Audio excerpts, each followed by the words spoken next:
নির্বাচনের পরপরই আমরা দেখছি যে তালা খুলে কার্যক্রম শুরু করার একটি চেষ্টা তারা করছেন। ধন্যবাদ আপনাকে এবং আমার সহ আলোচক শরীফুজ্জামান ভাই, অত্যন্ত বিজ্ঞ একজন আলোচক। এই প্রশ্ন যেটা করলেন, এতে প্রথমেই প্রশ্ন আসে প্রশাসন বর্তমানে এই মুহূর্তে, আজকে তো নতুন সরকার 2 দিন হইল, প্রশাসন কি সরকারের নিয়ন্ত্রণে না আওয়ামী লীগের নিয়ন্ত্রণে? কেন বলছি কথাটা, শুনলে সবাই আসমান দিয়ে পড়বে। আওয়ামী লীগের নিয়ন্ত্রণে কেন? আপনি তো বলছেন যে এই প্রশ্নটা আপনি সেই জায়গাটাই আসছি, সেই জায়গাটাই তো আসতেছি।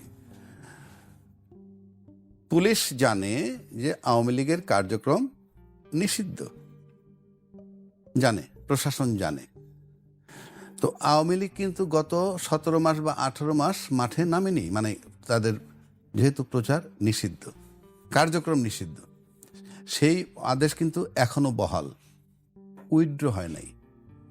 তাহলে সরকারের পরিবর্তন হয়ে গেল, সরকারের পরিবর্তন হয়ে গেল এবং ওত নেওয়ার আগেই তালা খোলা শুরু হলো নানান জায়গায়। কোথাও আমি গিয়ে সাথে খুলে দিলাম, কোথাও শরীফ বেগ গিয়ে সাথে খুলে দিল, আবার কোথাও নিজেরা খুলতেছে। তাহলে কি মানে, অর্থাৎ তারা নিশ্চিত হয়ে গেল যে ওই সরকার চলে যাওয়ার মানেই হচ্ছেই আমরা ধরাছোঁয়ার বাইরে এখন। তাহলে আদেশ কিন্তু বহাল আছে, আপনি কাজটা করতে পারবেন না। এবং বলা হয়েছে যে আগের সরকার প্রশাসনিকভাবে মারাত্মকভাবে ব্যর্থ। তাহলে নতুন সরকার যে আসলো, সবার আগে তালাটা খোলা হইলো কেন? মানে তালা খুলতেছে, আমি কিন্তু কোনোটার বিরোধী না, কিন্তু কার্যক্রম তো নিষিদ্ধই আছে এখন। আরে কার্যক্রম নিষিদ্ধ, তাহলে আপনি অফিস যখন খুলতেছেন, আপনি কার্যক্রম অফিসে বসাও কার্যক্রম, আপনি কার্যক্রম নিষিদ্ধ মানে কি? এটা অফ থাকবে। আপনি কার্যক্রম উইথড্রলে তো আপনি অটোমেটিক খুলবেন। ও তাহলে খুলতে পারবেন, এরপর বৈশা চা খাইতে পারবেন, এরপরে আলাপ করতে পারবেন, তারপরে মিছিল করতে পারবেন। কথার কথা বলছি, আমি কিন্তু তাদের ওইটার বিরোধী না, আমি আমার আইনের কথা বলছি যে আমার আইনটা কোথায়। মানে নির্বাচিত সরকার আসলেই যে আইনটা কার্যকর হয়ে যাবে বা তারা বেশি, প্রশাসন বেশি ইফেক্টিভ হবে, সেটা আমি দেখতেছি না। এখন আসেন, যতক্ষণ পর্যন্ত উইথড্র না হয় আপনি অফিস খুলতে পারবেন না, কিন্তু আপনি খুলে ফেললেন কিভাবে? যে সরকার আসছে, সরকার আসার পর যদি তার এরকমভাবে সরকার আমাদের ফেভারেবল এবং প্রশাসন আমাদের কিছু বলবে না, এই দুইয়ের সমন্বয় পাইছে বলে এটা খুলতেছে, তা নাহলে খোলে কিভাবে? আপনি, এটা সিম্পল বিষয়। এখন আসেন, যেমন ধরেন, যদি বলা হয় যে অন্তর্বর্তীকালীন সরকারের সময় যে সমস্ত সিদ্ধান্ত নিছে সেগুলো মানতে বাধ্য নয়, আমি সব দিকই বলতেছি যে তারা মানবে না, অন্তর্বর্তীকালীন সরকার সিদ্ধান্ত দিছে সেই জন্য মানলাম না, সে ধরনের কোনো বক্তব্য সেজন্য বক্তব্য আসেও নাই। তাহলে আমি আলটিমেটলি দেখতেছি যে আমার, মানে এটা যদি আপনি আইনি চেহারা ধরেন, আপনি প্রাথমিকভাবে আমি দেখতেছি যে প্রশাসন কাজ দেখাচ্ছে না। আপনি খুলেন কিভাবে? সো দ্যাটস সিম্পল হিসাব। আমাদের তো সাথে সাথে এখন পাইতে হবে যে এই আওয়ামী লীগের অফিসগুলো খোলা সঠিক হয় নাই এবং আইনি অ্যাকশন নেওয়া উচিত। হয়তো আওয়ামী লীগের লোক ভাবতে পারে অথবা বিএনপির লোক ভাবতে পারে কি আমি তাদের এই আওয়ামী লীগের বিরুদ্ধে বা বিএনপির বিরুদ্ধে, নো, আমি বলছি ওই সরকার থাকলে আমরা বারবার বলেছি যে প্রশাসন কাজ করছে না এবং এটা সরকারের দায়। তা সেখানে নিষিদ্ধ আওয়ামী লীগের কার্যক্রম, নিষিদ্ধ আওয়ামী লীগ অফিস খুলে ফেলতেছে, কোথাও কোনো প্রতিক্রিয়া নাই, এটা কিসের লক্ষণ? এটা আমার প্রশ্ন, এটা কিসের লক্ষণ? এবং আওয়ামী লীগের অফিসের তালা খুলছে, এটার মানে ইনডাইরেক্টলি আপনি ধরতে পারেন যে যেহেতু সরকার বাধা দিচ্ছে না, প্রশাসন বাধা দিচ্ছে না, তাহলে আওয়ামী লীগের তালা খোলা মানে আওয়ামী লীগের নিজের খোলা আর সরকারের খুলে দেওয়ার মধ্যে আমি কোনো পার্থক্য দেখি না। সুতরাং আপনি হিসাব করতে পারেন আমরা সামনের দিক কোথায় যাব। কেননা কেউই আমরা আইন মানতেছি না, যেহেতু আইন সামনের দিকে কোথায় যাব, তাহলে আপনি বলছেন বা আপনি কি চিন্তা করছেন? এই যে শুরুই তো হইলো যে আপনার আইনের উপর নিয়ন্ত্রণ নাই, আইন দ্বারা নিয়ন্ত্রণ করা যাচ্ছে না। আপনি এটা তো আমার আইনস্টাইন হইতে হবে না, কার্যক্রম নিষিদ্ধ আছে তো, অফিসগুলো খুলতেছে কিভাবে? তাহলে অফিসগুলো খুলতেছে কিভাবে? আওয়ামী লীগ কার্যক্রম শুরু হয়ে যাবে সেটি আপনি বলছেন? অফিস খোলা মানে কি? কার্যক্রম যদি শুনে তাহলে লক থাকলে সমস্যা কোথায়? অফিসের তালা খুললে আর বন্ধ যদি পার্থক্য না হয় তাহলে খোলার দরকার কি? আমি বুঝাইতেছি ওইটা।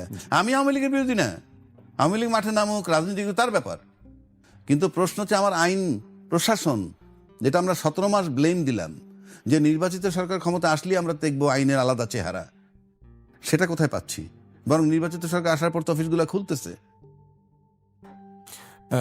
আপনি আসলে কোনো শঙ্কার জায়গা দেখছেন কিনা যে বিষয়টি সুজন অ্যাড্রেস করেছে, যে আসলে যে শপথ অনুষ্ঠানে না যাওয়া, সেখান থেকে কি ঐক্যের কোনো বিরোধ বা ফাটলের শপথ মানে আপনি বলছেন মন্ত্রী পরিষদের শপথ মন্ত্রী হয়ে যায়নি? জি।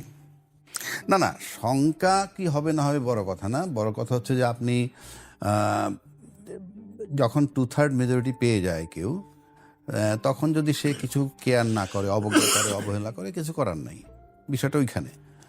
কেননা কতগুলা বিষয় আছে, আপনি যদি বলেন যে আইনে নাই, তো আইনে তো সব থাকবে না। যেমন ভাই বোনের সম্পত্তি কি, ভাই পায় ডাবল, বোন পায় ভাইয়ের অর্ধেক, তাই না? এখন ভাই আর বোন মিলে যদি বলে যে না, আমরা দুজন সমান সমান নিব, তাতে তো ওই যে মুসলিম লতে তো তা নাই। মুসলিম লতে আছে ভাই ডাবল পাবে, বোন ভাইয়ের অর্ধেক পাবে।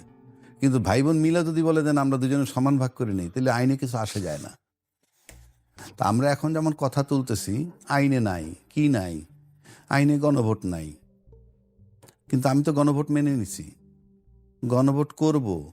গণভোট করার জন্য সরকার একটা অধ্যাদেশও জারি করছে, তার ভিতরে বলা আছে গণভোটটা ফাইনালি কার্যকর কিভাবে হবে। না হইলে সেটা ভিন্ন কথা। গণভোট মেনে নিলাম, নির্বাচনের সময় বললাম যে হাতে ভোট দাও, আমরা তো মেনে নিলাম। তো মেনে নেওয়ার পর যদি আমরা এখন দুইটা ওত নেওয়ার কথা, একটা নিলাম সংবিধান সংসদ সদস্য সংস্কার হিসেবে, আরেকটা হচ্ছে সংবিধান সংস্কার পরিষদের সদস্য হিসাবে, আপনি তখন নিচ্ছেন না। আপনি যদি না নেন, কি করার আছে? এখন আপনি নিচ্ছেন না বইলা আবার মন্ত্রী পরিষদিতে আমরা গেলাম না, মানে মানে যারা গেল না তাদেরই বা কি করার আছে? এখন এটা তো মনে করেন শঙ্কা বলতে কি, আপনি ফ্রম ডে ওয়ান তো একটা মতবিরোধ, একটা অনৈক্য, যেটা চলমান ছিল 8 মাস, তারপরে গেলাম গণভোটে, আবার চলে আসলো, সেই শঙ্কার জায়গা তো রয়েই গেল। এখন শঙ্কা বলতে সবসময় পার্লামেন্টে আইনি লড়াইটাও তো শঙ্কা। এখন এই যে আমি যদি না মানি, এখন আমার 2/3 মেজরিটি আমি মানলাম না, তো কি হবে? মানলেন না যখন আপনি যে সংবিধানে নাকি বলছে 2টা শপথ নাই, একটা শপথ আছে সংসদ সদস্য হিসাবে নিবেন, তো সেটা তো সেই সংবিধান মোতাবেক আপনার নির্বাচনটা হইতে হবে। সেই সংবিধান মোতাবেক নির্বাচন হইতে গেলে তো প্রধানমন্ত্রীর ক্ষমতায় থেকে 3 মাস মেয়াদ থাকতে নির্বাচন হইতে হবে। সেই সংবিধান থাকলে তো আপনাকে সংসদ ভেঙে যাওয়ার পর 90 দিনের মধ্যে, কোনো কারণ না হলে আরও 90 দিন, 180 দিনের মধ্যে নির্বাচন হইতে হবে। সেখানে আপনি ফেব্রুয়ারি 2026 আমরা নির্বাচন করলাম কি হিসাবে? আমরা মেনে নিছি বলে, আমরা মেনে নিছি, এটাই হলো আইন। এখন আপনি যদি বলেন লিখিত নাই, সেটা তো ভিন্ন কথা। সংবিধান মোতাবেক নির্বাচন হলে তো অন্তর্বর্তীকালীন সরকার কি সংবিধানে আছে? সে দিল নির্বাচন, আমি সেই নির্বাচনে গেলাম, তো সেটা আমার পক্ষে আইলো, আমি নিয়ে নিলাম, আমি গণভোট নিলাম না, গণভোট মানলাম না, কিছু করার নাই। কারণ বাংলাদেশে তো নতুন না আমাদের। যদি বিষয়টা এমন হইতে, এটা নতুন না, এটা ওই 53 বছরের ইতিহাস এরকম। গণভোট মানার না মানার কথা তো কেউ বলছে না। গণভোট তো মানছি না, তো গণভোট তো আমি মানছি না। গণভোট মানলে তো গণভোটের আলোকে সংবিধান সংস্কার করবেন, সেজন্য সংস্কার পরিষদের সদস্য হিসেবে আপনি ওত নিবেন। আপনি ওত না নিলে মানলেন? ওত না নিলে তো মানলেন না, আপনি তো বসতে হবে এটা নিয়ে। আপনি ওত না নিলে তো এটা নিয়ে বসবেন না। এইবার আসেন যে এই মানে আমি এই যে গণভোটের কথা যেটা আমরা বলছি, এটা যদি আপনি এখন কার্যকর না করেন, তাহলে কি হবে? কিচ্ছু হবে না। কিন্তু আপনি যদি এটা কার্যকর না করেন, আপনি তো ইউনূস সরকার যে নির্বাচনটা দিছে, সেই নির্বাচন মোতাবেক তো ওই সংবিধানটা আপনি কিভাবে আপনি ঢুকতে পারবেন? আমরা আসলাম, বসলাম, 2/3 মেজরিটি আপনি করতে পারবেন, কোনো অসুবিধা নাই। কিন্তু আপনি তো নির্বাচন তো আপনাকে ওই সংবিধান মোতাবেক কেউ দেয় নাই। ওই সংবিধানের মেয়াদ থাকার 3 মাসের আগে দেয় নাই, কিংবা মেয়াদ শেষ হওয়ার পর পরবর্তী 90 দিন 180 দিনের মধ্যে হয় নাই ওই সংবিধান মোতাবেক। তাহলে এই নির্বাচনটা হলো কীভাবে?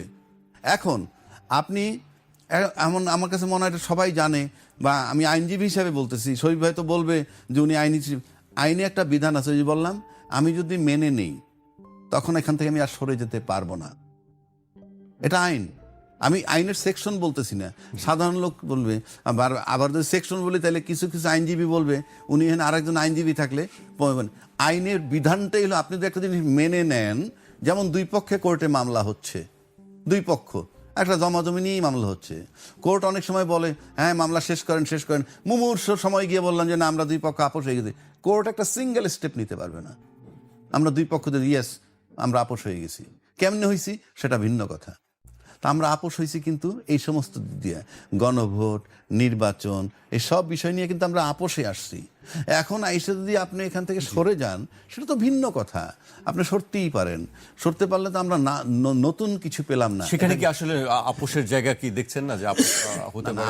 আমরা তো এখনো হতাশ হচ্ছি না, শঙ্কার জায়গা বলছেন বলে বলছি, আমরা বলিনি এটা, ওই যে সুজন বলছে ফ্রম ডে ওয়ানই তো আমরা দেখা যাচ্ছে যে আমরা এত কিছুর পরেও একটা জায়গায় আসতে পারলাম না। দেখা যাক, আর যদি একান্তই আমরা আসতে না পারি, এড়ায় যাই, দিলাম না, 2/3 মেজরিটি আমরা বসে গেলাম, চললে এটার যদি কোনো কনসিকুয়েন্স হয়, কি কনসিকুয়েন্স হতে পারে সেটা ভবিষ্যতে আমরা দেখব। জি।